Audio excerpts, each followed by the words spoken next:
నానమ్మా,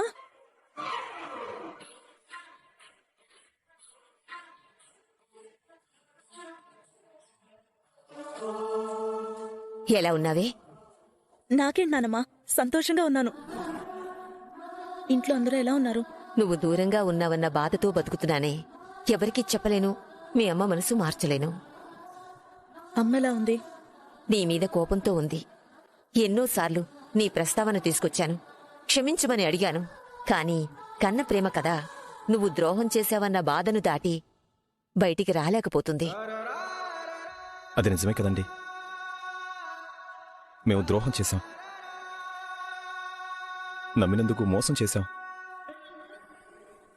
ఆ రోజు నేను ఆ నిర్ణయం తీసుకోకుండా ఉండుంటే మీ మనవరాలు ఈరోజు మహారాణిలా ఆ ఇంట్లో సంతోషంగా ఉండేది. ఇప్పుడు అవన్నీ ఎందుకులే బాబూ. లేదండి, రేవతి మంచిది కాబట్టే నాలాంటి వాడిని ఇంకా భరిస్తుంది. అయ్యో, సారీ నాన్న, చూసుకోలేదు. సారీ చెప్తే కింద పడిపోయిన ఐస్ క్రీమ్ తిరిగి నా చేతుల్లోకి వస్తుందా? మరేం చేయాలంటావు? ఒక ఐస్ క్రీమ్ కొనిస్తే కింద పడిన దానికే సరిపోతుంది. మరి మీరు చేసిన తప్పుకి? నీ పేరేంటి నాన్న? రాజ్, స్వరాజ్. వాడికి ఒక అమ్మమ్మ ఉందని వాడికి చూపించాలి. మా అమ్మ వాడిని దగ్గరికి తీసుకుని ముద్దాడి గారాబం చేయాలి. అక్కా, రేవతి గారు.